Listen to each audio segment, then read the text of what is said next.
राजकुमारी ने ऐसी क्या शर्त रखी थी जिसे ना बताने पर राजकुमारों के सिर कटवा दिए जाते थे, और क्या छिपा था गुल और सरोवर के पीछे का रहस्य? आइए जानते हैं इस कहानी के माध्यम से। एक समय की बात है कि नदी किनारे एक पेड़ पर एक तोते और मैना का जोड़ा रहता था। तोता अपनी पत्नी मैना से बहुत प्रेम करता था और उसकी हर इच्छा पूरी करने का प्रयास करता था। तोता शांत और सीधा साधा स्वभाव का था, जबकि मैना बहुत ही चालाक थी। एक दिन मैना ने तोते से कहा, हे स्वामी, प्रतिदिन एक जैसा भोजन खाते खाते मेरा मन ऊब गया है। आज आप कुछ स्वादिष्ट और अच्छा भोजन लाएं। पत्नी की बात मानकर तोता भोजन की तलाश में जंगल की ओर निकल पड़ा। बहुत समय तक खोजने के बाद भी उसे कुछ विशेष नहीं मिला। थक कर वह तालाब के किनारे बैठ गया और सोचने लगा कि आखिर अपनी पत्नी के लिए क्या लेकर जाए। तभी वहां एक कौवा उड़कर आया। उसने उदास बैठे तोते को देखा और पूछा, मित्र, तुम इतने उदास क्यों बैठे हो? तोते ने सारी बात कौवे को बताई। उसकी बात सुनकर कौवा अपने घर गया और वहां से अनाज और दाने लाकर तोते को दिए। कौवे ने कहा, मित्र, ये अनाज और दाने बहुत अच्छे और स्वादिष्ट हैं, इन्हें अपनी पत्नी को दे दो। ये सुनकर तोता बहुत प्रसन्न हुआ और बोला, मित्र, मैं तुम्हारा यह उपकार कभी नहीं भूलूंगा। तोता अनाज और दाने लेकर अपने घर लौटने लगा। रास्ते में उसने झाड़ियों से कुछ आवाज सुनी। पास जाकर देखा तो वह चौंक गया। उसकी पत्नी मैना किसी दूसरे तोते से हंस हंस कर बातें कर रही थी। तोता चुपचाप घर लौट आया। जब मैना वापस आई तो तोते ने पूछा, तुम कहाँ गई थी? मैं कब से तुम्हारी प्रतीक्षा कर रहा हूँ। मैना बोली, स्वामी, मैं अपनी एक सहेली से मिलने गई थी। तोता बहुत दुखी हुआ, लेकिन मैना को इसकी परवाह न थी। वह तो अनाज और दाने देखकर बहुत खुश हो गई और बड़े चाव से खा गई। खाते खाते बोली, स्वामी, बहुत मजा आया। कल भी ऐसे ही स्वादिष्ट दाने और अनाज लेकर आना। लेकिन तोते को पूरी रात नींद न आई। वह सोचता रहा कि उसकी पत्नी ने उससे झूठ क्यों कहा। अगले दिन उसने अपने मित्र कौवे को सारी घटना सुनाई। कौवा बोला, मित्र, क्या जमाना आ गया है। मैं सोचता था कि केवल मनुष्य ही अपने स्वार्थ के लिए धोखा देते हैं, पर अब तो लगता है कि अब कोई भी भरोसे के योग्य नहीं रहा। तोते ने कहा, मित्र, धोखा कैसा? मैं समझा नहीं। तब कौवा बोला, तुम बहुत भोले हो। आओ, मैं तुम्हें एक मनुष्य की कहानी सुनाता हूँ, जिससे तुम्हें समझ आएगा कि किस तरह स्वार्थ चरित्र और विश्वास को नष्ट कर देता है। लेकिन ध्यान रखना, इस कहानी को अंत तक सुनना। तोते ने हामी भरी और कौवे ने कहानी सुनाना शुरू किया। बहुत समय पहले की बात है। पहाड़ों के पर एक राज्य बसा हुआ था। उस नगर में एक दयावान राजा रहते थे। उनकी 2 रानियां थीं और राजा दोनों से बहुत प्रेम करते थे, पर उन दोनों में से किसी ने उसे संतान का कोई सुख नहीं दिया था। एक बार राजा ने महल में भव्य नृत्य समारोह का आयोजन किया, जिसमें आसपास के गांवों की कन्याएं भी भाग लेने आईं। शाम का समय था और नृत्य कला का कार्यक्रम शुरू हो चुका था। तभी राजा की नजर अचानक से एक सुंदर स्त्री पर पड़ती है, जिसका नृत्य देखकर राजा उस पर मोहित हो जाता है। फिर अगले दिन राजा मंत्री को कहकर अपने विवाह का प्रस्ताव उस स्त्री के सामने रखवाता है, लेकिन वह स्त्री इस प्रस्ताव को सुनकर आश्चर्यचकित हो जाती है। वह मंत्री से कहती है, मुझे कुछ समय दीजिए, मैं सोचकर बताऊंगी।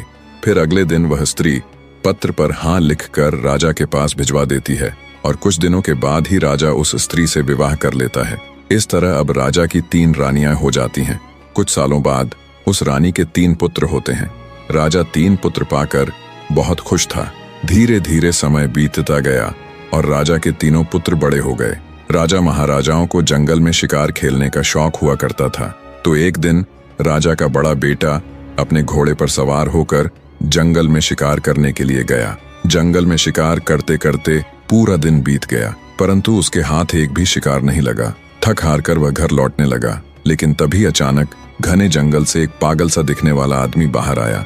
उसने बहुत अजीब से फटे पुराने कपड़े पहन रखे थे और उसका व्यवहार भी असामान्य लग रहा था। वह भोजन की तलाश में इधर उधर भटक रहा था। उसके कंधे पर एक तोता बैठा हुआ था।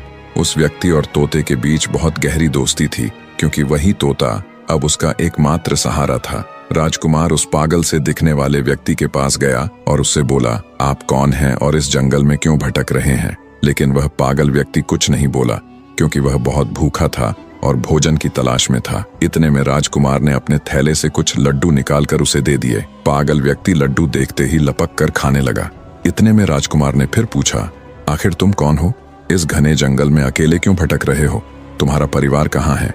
ये सुनते ही उस पागल व्यक्ति के हाथ से लड्डू गिर गया और उसकी आंखों से आंसू बह निकले। वह फूट फूट कर रोने लगा। ये देखकर राजकुमार हैरान हुआ और पूछा, तुम रो क्यों रहे हो? तब उस पागल व्यक्ति के कंधे पर बैठे तोते ने कहा, मेरे मालिक अपने बेटे के कारण इस हालत में जंगल में भटक रहे हैं। राजकुमार ने आश्चर्य से पूछा, ऐसा इनके साथ क्या हुआ था? तोता बोला, पास के नगर में एक बहुत सुंदर राजकुमारी रहती है जिसका पिता एक राजा है। वह अपनी बेटी का विवाह करना चाहता था और लड़की भी विवाह को तैयार थी, लेकिन उस लड़की की एक शर्त थी, वह उसी इंसान से विवाह करेगी जो उसके एक प्रश्न का सही उत्तर देगा, और यदि उत्तर न दे पाया तो उसका सिर कटवा दिया जाएगा। मेरे मालिक का एक पुत्र था जो उस राजकुमारी से विवाह करना चाहता था, लेकिन राजकुमारी के प्रश्न का उत्तर न दे पाने के कारण उसका सिर काट दिया गया। इसी सदमे से मेरे मालिक ने अपना मानसिक संतुलन खो दिया और इस हाल में आ गए। इतना तोते के बोलते ही वह पागल व्यक्ति वहां से चला गया। ये सारी बात सुनकर राजकुमार के दिल और दिमाग में उस राजकुमारी की बात गहराई से बैठ गई। महल की ओर लौटते समय भी पूरे रास्ते वही राजकुमारी उसके ख्यालों में घूमती रही। घर पहुंचकर रात में वह आराम से लेट तो गया, लेकिन सुबह उठने पर भी उसके मन में सिर्फ उसी राजकुमारी के विचार चल रहे थे। अंततः उससे रहा नहीं गया और वह घोड़ा निकालकर उस राजकुमारी के महल की ओर चल पड़ा। राजकुमार को बाहर जाता देख उसके माता पिता ने पूछा, बेटा कहाँ जा रहे हो? तब बड़ा राजकुमार कहता है कि हमारे पड़ोसी नगर में एक राजकुमारी रहती है और वह विवाह करना चाहती है, परंतु उस राजकुमारी का यह कहना है कि उसका एक प्रश्न है और जो कोई उसके प्रश्न का उत्तर दे देगा वह उससे विवाह कर लेगी, और जो उसके प्रश्न का उत्तर नहीं दे पाएगा उसका सिर कटवा दिया जाएगा। अब तक उसके चक्कर में कई लोग मारे जा चुके हैं। यह सुनकर राजकुमार के माता पिता ने उसे बहुत रोकने की कोशिश की, परंतु राजकुमार ने उनकी एक भी नहीं सुनी और राजकुमारी के महल की ओर निकल पड़ा। राजकुमारी के महल पर पहुंचते ही उसने राजकुमारी को देखा। वह अत्यंत सुंदरी थी।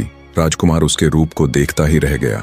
राजकुमार ने राजकुमारी के पास अपने आने का कारण बताते हुए उससे विवाह का प्रस्ताव रख दिया। तो राजकुमारी कहने लगी कि मैं आपसे विवाह करने के लिए तैयार हूँ, परंतु आपको मेरे एक प्रश्न का उत्तर देना पड़ेगा, तभी मैं आपसे विवाह कर पाऊंगी, और यदि आप मेरे प्रश्न का उत्तर नहीं दे पाए तो आपका सिर कटवा दिया जाएगा।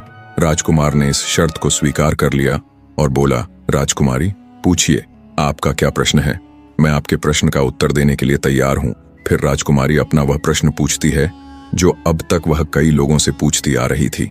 जब राजकुमार ने प्रश्न सुना तो वह हैरान रह गया। उसे कोई उत्तर नहीं सूझा, और जब वह उत्तर नहीं दे पाया तो राजकुमार का सिर कटवा दिया गया। दोस्तों, आखिर ऐसा कौन सा प्रश्न था जो राजकुमारी पूछती थी, लेकिन कोई भी उसके प्रश्न का जवाब नहीं दे पाता था? इसके बारे में आपको आगे कहानी में पता चलेगा कि राजकुमारी ऐसा क्या पूछती थी और ऐसा क्यों करती थी कि जो भी राजकुमारी से विवाह करना चाहता था उससे वही एक प्रश्न पूछती और उत्तर न मिलने पर उसका सिर कटवा देती थी। इस तरह बड़े राजकुमार का सिर कटवा दिया गया। उधर राजमहल में सब उसके लौटने का इंतजार कर रहे थे, पर जब राजकुमार घर वापस नहीं आया तो मंझले राजकुमार ने विचार किया कि वह उस राजकुमारी के पास जाएगा और अपने भाई का पता लगाएगा। फिर वह अगले दिन वह भी राजा रानी से अनुमति लेकर उस राजकुमारी के महल पर पहुंच गया, परंतु जैसे ही उसने राजकुमारी के सुंदर रूप को देखा वह भी उस पर मोहित हो गया और मन ही मन सोचने लगा कि यह कितनी सुंदर स्त्री है, काश मैं इससे विवाह कर पाता। लेकिन फिर राजकुमार राजकुमारी से कहता है कि मेरे बड़े भाई कहाँ हैं? तो राजकुमारी कहती है कि मुझे इसके बारे में कुछ नहीं पता। यह सब सुनकर राजकुमार फिर से सोच में पड़ जाता है। तब राजकुमारी राजकुमार से कहती है, क्या सोच रहे हो? तब राजकुमार कहता है कि आप कितनी सुंदर हैं, मैं आपसे विवाह करना चाहता हूँ। तो फिर राजकुमारी कहती है कि मैं आपसे विवाह तो कर लूंगी, किंतु पहले आपको मेरे एक प्रश्न का उत्तर देना पड़ेगा। यदि आपने मेरे प्रश्न का उत्तर दे दिया तो मैं आपसे विवाह कर लूंगी, अगर नहीं दे पाए तो आपका सिर कटवा दिया जाएगा। तो राजकुमार कहता है, ठीक है, आप अपना प्रश्न पूछिए। लेकिन मंझला राजकुमार भी उसके प्रश्न का उत्तर नहीं दे पाता और उसका भी सिर कटवा दिया जाता है। इस प्रकार राजकुमारी से विवाह के चक्कर में उस राजा के 3 लड़कों में से 2 लड़कों के सिर कटवा दिए गए। अब बचा सबसे छोटा राजकुमार जो थोड़ा चतुर था। वह अपने माँ बाप से कहता है, पिताजी, हम उस हत्यारिन राजकुमारी से अपने भाइयों का बदला लेने जा रहे हैं। या तो मैं उस हत्यारिन से बदला लेकर आऊंगा, अन्यथा आप यह समझ लेना कि आपका कोई बेटा था ही नहीं। राजकुमार के माता पिता ने उसे रोकने की बहुत कोशिश की, लेकिन वह प्रतिशोध की आग में जलता हुआ राजकुमारी से बदला लेने के उद्देश्य से राजकुमारी के महल की ओर चल देता है। रास्ते में जाते जाते उस लड़के ने विचार किया कि जैसे मेरे भाई गए थे, अगर मैं भी वैसे ही गया तो मैं भी मारा जाऊंगा, लेकिन जाऊंगा तो जरूर। कुछ सोचने समझने के बाद उसने क्या किया, कि उसने राजकुमारी के महल से थोड़े पहले एक बगीचा देखा। वहां उसने अपने घोड़े को वहीं पर छोड़ दिया और उस बगीचे के अंदर चला गया। राजकुमारी वहां पर उस शांत वातावरण में विश्राम करने आया करती थी। उस बगीचे में एक सरोवर था और उस सरोवर के किनारे वह राजकुमार एक आम इंसान की वेशभूषा में खड़ा हो गया।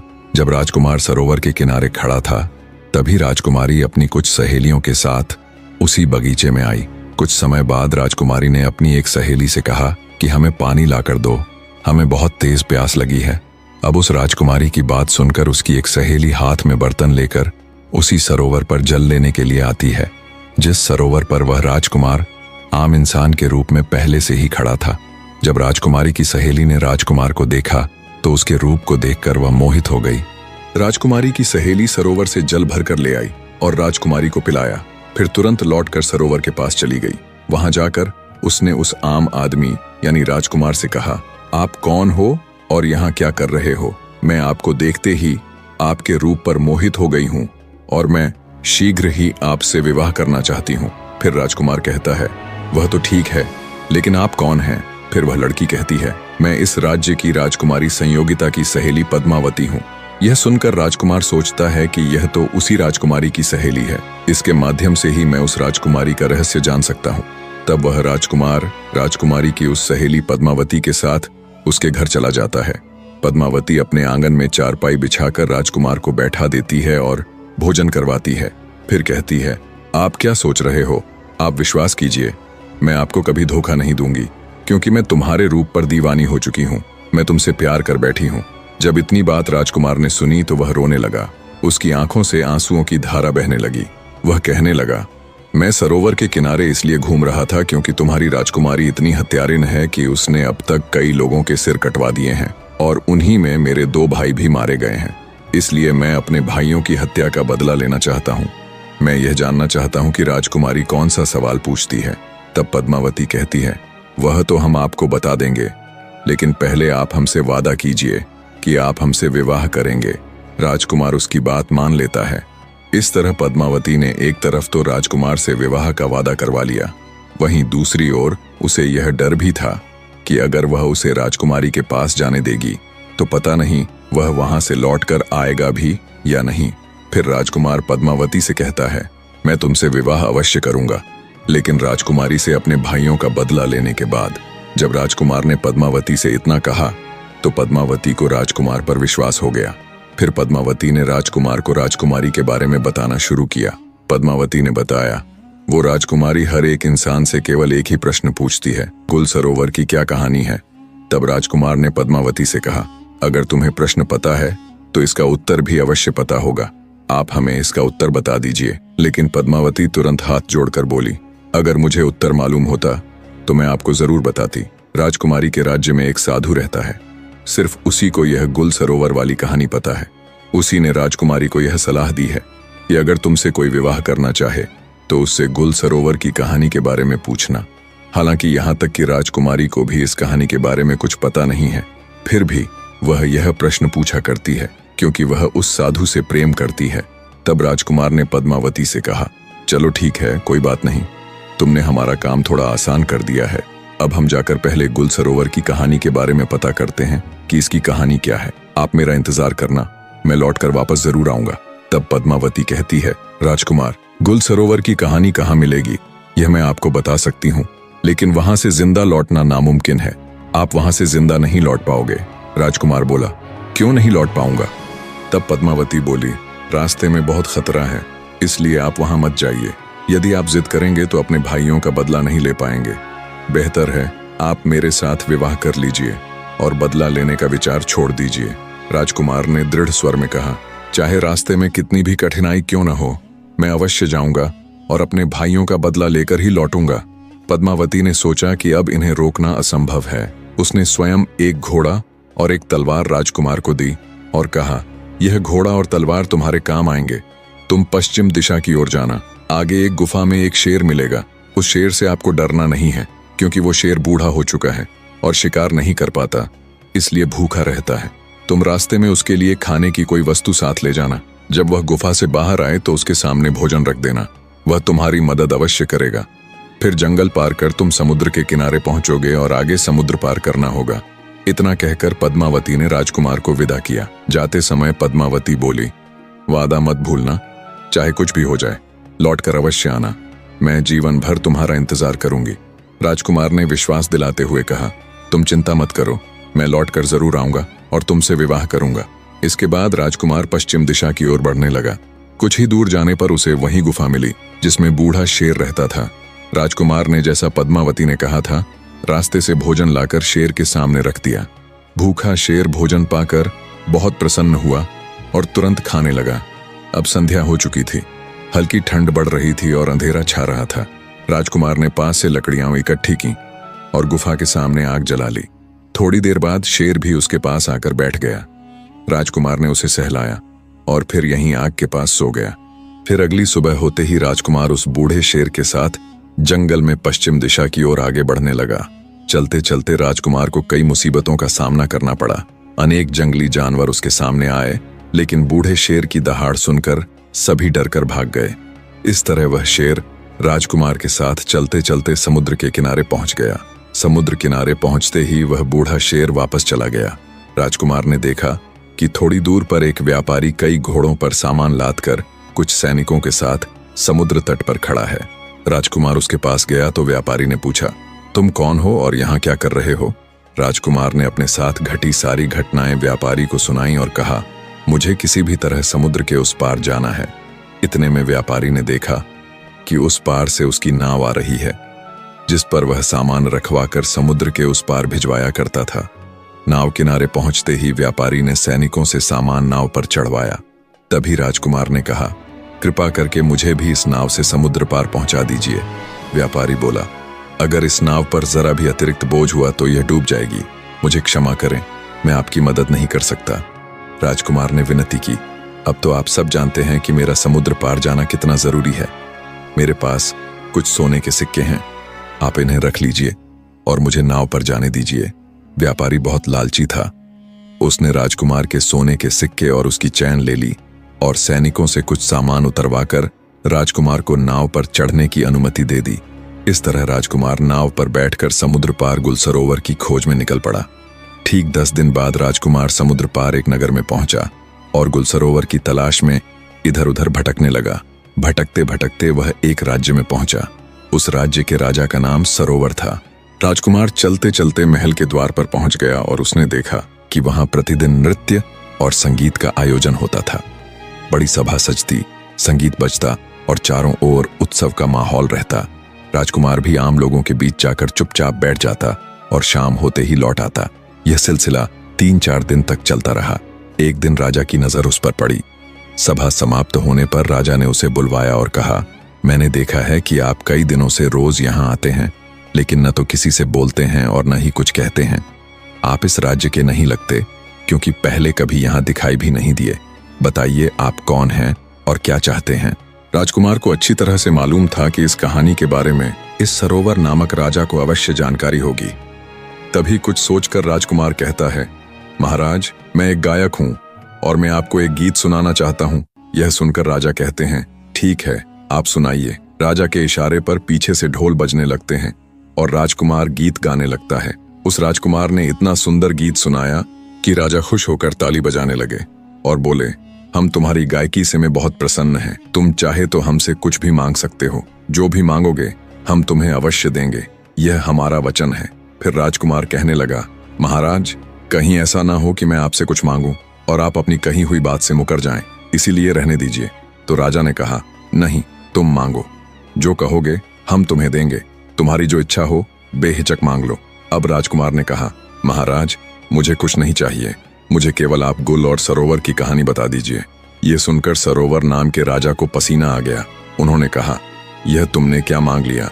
तुम मुझसे मेरा पूरा साम्राज्य मांग लेते तो भी मैं खुशी खुशी दे देता, लेकिन तुमने मुझसे यह कैसा सवाल पूछ लिया? यह कहानी मैं जानता तो हूँ, लेकिन मैं तुम्हें बता नहीं सकता। तभी राजकुमार ने कहा, महाराज, कुछ समय पहले आपने ने ही तो कहा था कि जो भी मांगूंगा आप वह देंगे, इसीलिए आप केवल मुझे वही गुल और सरोवर की कहानी सुना दीजिए कि आखिर इस कहानी का राज्य क्या है। अब महाराज अपने ही दिए हुए वचन में फंस जाते हैं और कहने लगे, अगर तुम्हारी यही इच्छा है तो मैं तुम्हें गुल और सरोवर की कहानी सुना दूंगा, लेकिन कहानी खत्म होने के तुरंत बाद तुम्हारा सिर कटवा दूंगा। अगर तुम इस बात पर राजी हो तो हम तुम्हें कहानी सुनाएंगे। राजकुमार ने कह दिया, ठीक है महाराज, आप मेरा सिर कटवा लेना, लेकिन कहानी जरूर सुनाना। महाराज बोले, ठीक है, हम तुम्हें जरूर सुनाएंगे। फिर महाराज ने मंत्रियों और नौकरों को इशारा किया। मंत्री और नौकर कारावास की तरफ जाते हैं। राजकुमार वह सब देख रहा था। जब मंत्री और नौकर कारावास से लौट कर आते हैं तो उनके साथ एक बहुत ही सुंदर लड़की होती है। उसके शरीर पर फटे पुराने वस्त्र होते हैं, हाथों में हथकड़ी और पैरों में बेड़ियां पड़ी हुई थीं। वह ठीक से चल भी नहीं पा रही थी और राजा के नौकर उसे मारते पीटते हुए राजा के पास ला रहे थे। जब राजकुमार ने यह सब देखा तो वह आश्चर्य से बोला, महाराज, यह सब क्या है? मेरी समझ में नहीं आया। तब महाराज ने कहा, तुम सुनना चाहते थे कि गुल और सरोवर की कहानी क्या है, तो सुनो। सरोवर मेरा ही नाम है और गुल इस लड़की का नाम है जो तुम्हारे सामने हथकड़ी और बेड़ियों में जकड़ी खड़ी है। राजकुमार कहने लगा, महाराज, आप सरोवर और यह लड़की गुल, इसका मतलब यह आपकी ही कहानी है? महाराज ने कहा, हाँ, ये मेरी ही कहानी है। जब मैं नवयुवक था तब एक बार जंगल में शिकार खेलने के लिए गया था। वहां यह लड़की अपनी सहेलियों के साथ उसी जंगल के एक तालाब के किनारे बैठी हुई थी। उस दिन जब हम जंगल में घूमते घूमते तालाब के पास पहुंचे तो हमारी नजर इस लड़की पर पड़ी। इसे देखकर हम मोहित हो गए। इसने भी मुझे देखा तो यह भी मुझ पर मोहित हो गई। मैं इसके रूप का दीवाना हो गया। अब क्या बताऊं, इस लड़की को देखकर हम कुछ नहीं बोल पाए, लेकिन इस लड़की ने मुझे अपने पास बुला लिया और कहा, कौन हो आप, कहां से आए हो और क्या देख रहे हो? फिर मैंने उलझी हुई आवाज में जवाब दिया, मेरा नाम सरोवर है और अगर आप जानना चाहती हो कि हम क्या देख रहे हैं तो सुनिए। आप इतनी सुंदर हैं कि ऐसा लगता है जैसे हम आपको ही देखते रहें। इससे पहले कि मैं इस लड़की से कुछ पूछता, तभी इस लड़की ने मुझसे ही पूछ लिया, क्या आप मुझसे विवाह करोगे? जो बात मेरे दिल में थी वही इसने कह दी तो मैं बहुत खुश हो गया। अब यह लड़की मुझे साथ लेकर अपने घर पहुंची और अपनी माँ से हट करके कहती है, हे माँ, मैं अगर विवाह करूंगी तो इसी के साथ करूंगी, अन्यथा मैं मर जाऊंगी। उसके माँ बाप ने बहुत समझाया, बेटा, इनके घर खानदान का कोई पता नहीं, कहाँ के रहने वाले हैं इसका कुछ पता नहीं है। उसकी माँ कहती है, एक अजनबी के साथ मैं तुम्हारा विवाह कैसे करा सकती हूँ? उस समय वह लड़की बार बार अपने माता पिता से विनती करने लगती है और खाना पीना तक छोड़ देती है। अब उसकी जिद के सामने उसके माता पिता मजबूर होकर उसका विवाह हमारे साथ कर देते हैं। जब इस लड़की का विवाह मेरे साथ हो गया तब विदा होकर यह मेरे साथ मेरे महल के लिए आ रही थी। रास्ते में यह बहुत प्रसन्न थी और मुझसे कह रही थी, मुझे मेरे मनचाहे पति मिले हैं, मैं खुद दुखी रह सकती हूँ लेकिन इन्हें कभी दुखी नहीं रहने दूंगी।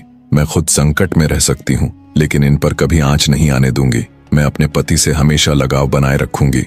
ऐसे ही करके हम अपने महल पहुंच गए। अब तो हम उसके प्यार में इतने पागल हो गए कि सब कुछ भूलते जा रहे थे। हम अपने राज्यकाज में बिल्कुल भी रुचि नहीं दे रहे थे। ऐसे ही कुछ दिनों तक चलता रहा, लेकिन कुछ दिनों के बाद जब घर लौटकर स्त्री के पास आते थे तो पता नहीं क्यों हमें बहुत जोर की नींद आ जाया करती थी और इतने में वह राजमहल से जंगल की ओर चल देती थी।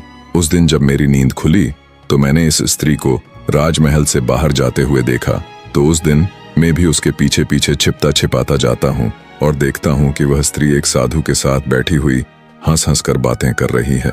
इतना सब कुछ देखते ही मैं सोचने लगा कि पता नहीं यह उसका रोज का काम है या सिर्फ आज का। उसके बाद मैं चुपचाप वहां से वापस राजमहल में लौट आया। फिर राजकुमार ने उनसे पूछा, आगे क्या हुआ महाराज?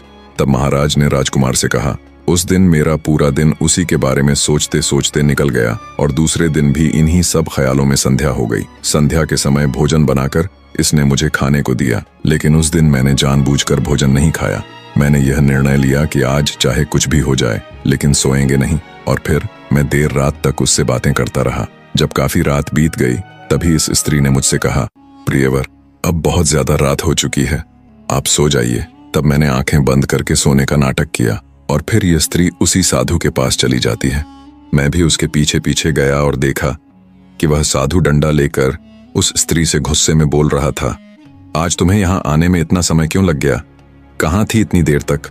वह स्त्री हाथ जोड़कर साधु से क्षमा मांगती हुई बोली, मेरा पति आज देर से सोया था इसलिए मुझे आने में देर हो गई। फिर उस स्त्री ने साधु से कहा, अगली बार ऐसा कभी नहीं होगा। अगली बार मैं उसके खाने में जहर डालकर उसे सदा के लिए सुला दूंगी। और तब मैं हमेशा के लिए आपकी हो जाऊंगी। जब मैंने उसकी यह बात सुनी तो मैं बहुत ही घबरा उठा। उसी समय साधु की नज़र मुझ पर पड़ी और उसने स्त्री से कहा कि किसी ने पेड़ के पीछे छिपकर मुझे देखा है। तब वह मेरी ओर देखते ही चिल्ला उठी, यह तो मेरा पति है। तभी मैं वहां से जल्दी जल्दी भागता हुआ राजमहल में आ पहुंचा और सैनिकों को आदेश देकर उस महिला को बंदी बनवा लिया।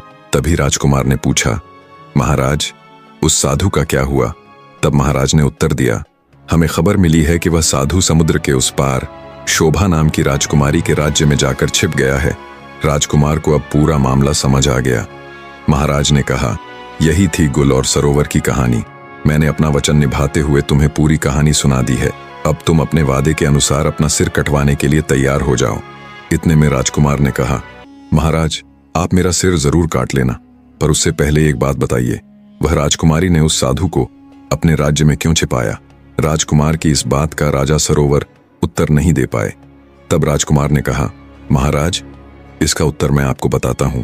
अब वह साधु शोभा नाम की राजकुमारी को अपने जाल में फंसा चुका है और राजकुमारी उसके बहकावे में आकर कई निर्दोष लोगों के सिर कटवा चुकी है, जिनमें मेरे 2 भाई भी शामिल हैं। इसलिए मैं गुल और सरोवर की कहानी जानने आया था, ताकि मैं उसे उसके की सजा दे सकूं। और राजकुमार महाराज को सारी बात बताता है और यह भी बताता है कि कैसे राजकुमारी में उसके भाइयों के गले कटवा दिए थे। राजकुमार की बातें सुनकर महाराज भावुक हो जाते हैं और राजकुमार की जान बख्श देते हैं। अब राजकुमार वापस उस शोभा नाम की राजकुमारी के महल की ओर चल देता है।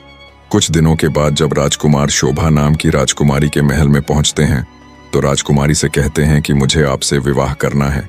फिर शोभा कहती है कि आपको पहले मेरे एक प्रश्न का जवाब देना पड़ेगा, तभी मैं आपसे विवाह करूंगी, और अगर आप मेरे सवाल का जवाब नहीं दे पाते हैं तो आपका सिर कटवा दिया जाएगा। राजकुमार को तो पहले से ही पता था कि राजकुमारी क्या प्रश्न करने वाली है, इसलिए राजकुमार ने शर्त स्वीकार कर ली और कहा, हाँ, पूछो, तुम्हारा क्या प्रश्न है? मैं तुम्हारे प्रश्न का उत्तर देने के लिए तैयार हूं, लेकिन तुम शायद मेरा उत्तर सुनने के बाद अपने क्रोध पर काबू नहीं कर पाओगी। अब राजकुमारी सोचती है कि आखिर ऐसा क्या है इस प्रश्न के उत्तर में जिसे सुनकर मैं क्रोधित हो जाऊंगी। राजकुमारी इस बात पर ध्यान न देते हुए राजकुमार से कहती है कि आप उत्तर बताएं, क्योंकि राजकुमारी उस साधु के प्रेम में अंधी थी। तब राजकुमार ने राजकुमारी शोभा को गुल सरोवर की कहानी सुनाई और जैसे ही कहानी पूरी होती है तो राजकुमारी कहने लगी कि ऐसा क्या था इस कहानी में जो मुझे क्रोध आता? राजकुमार बोले, जिस साधु के प्रेम में तुम अंधी हो वह वही गुल सरोवर वाला साधु है जो वहां से भागकर समुद्र के इस पार तुम्हारे पास आकर छुपा हुआ है। अब शोभा को विश्वास नहीं हुआ और वह तुरंत राजमहल से निकलकर अपने राज्य में उस साधु के पास पहुंचती है। राजकुमारी शोभा के पीछे पीछे वह राजकुमार भी जाता है और वहां पहुंचकर शोभा उस साधु से पूछती है कि तुम कौन हो? साधु घबरा जाता है और कुछ बोल नहीं पाता। तब राजकुमारी को पूरा विश्वास हो जाता है कि यह वही साधु है जिसने महाराज सरोवर को धोखा दिया था। अब राजकुमारी उस साधु से कहती है, तुम्हारे चक्कर में कई लोगों का सिर कटवाया गया, तुमने ही सभी लोगों को जंगल में ले जाकर उनका सिर कटवाया है। अब तुम्हें भी सजा मिलेगी, तुम्हारा भी सिर राज्य के सभी लोगों के सामने कटवाया जाएगा। इतना सुनते ही साधु बोला, राजकुमारी जी, मुझे माफ कर दो, मैंने किसी की जान नहीं ली, वे सभी लोग अभी भी जिंदा हैं। तब राजकुमार जो शोभा के साथ आया था साधु से पूछता है, वे सभी लोग कहाँ हैं? तुम हमें जल्दी से बताओ। साधु राजकुमारी शोभा और राजकुमार को एक गुफा के अंदर ले जाता है। वहां उसने सभी लोगों को जाल के अंदर कैद कर रखा था क्योंकि वह साधु उन्हें बेचने वाला था। राजकुमार उन सभी लोगों को वहां से आजाद कराता है और संयोग से उसके दोनों बड़े भाई भी वहीं मिल जाते हैं। तीनों भाई गले मिलकर भावुक हो जाते हैं। इसी समय राजकुमारी सैनिकों को आदेश देती है और साधु को बंदी बनवाकर महल ले जाती है। वहां वह साधु को हमेशा के लिए कारागार में डाल देती है और राजकुमार भी अपने भाइयों के साथ महल में पहुंचता है। उसे देखकर उसके माता पिता बहुत प्रसन्न होते हैं और अगले ही दिन वह शोभा की सहेली यानी पद्मावती को अपने महल में बुला लेता है और कुछ दिनों बाद वह पद्मावती से विवाह कर लेता है। कहानी के अंत में कौवा तोते से कहता है, मित्र, जब किसी मनुष्य या प्राणी को अपना स्वार्थ दिखने लगता है तो वह अपने ही लोगों को बेवकूफ बनाकर अपना फायदा उठाता है और उसके साथ रहने वालों को इसकी भनक तक नहीं लगती। तो दोस्तों, इस कहानी से हमें यह सीख मिलती है कि हमें कभी भी किसी पर आंख मूंद कर भरोसा नहीं करना चाहिए। बिना समझे किसी की बातों में आकर अपने अपनों के साथ विश्वासघात नहीं करना चाहिए और न ही उनकी भावनाओं से खेलना चाहिए। अगर आपको यह कहानी पसंद आई हो तो इसे लाइक और शेयर करें और चैनल को सब्सक्राइब करना न भूलें। तो मिलते हैं अगली नई कहानी के साथ। धन्यवाद।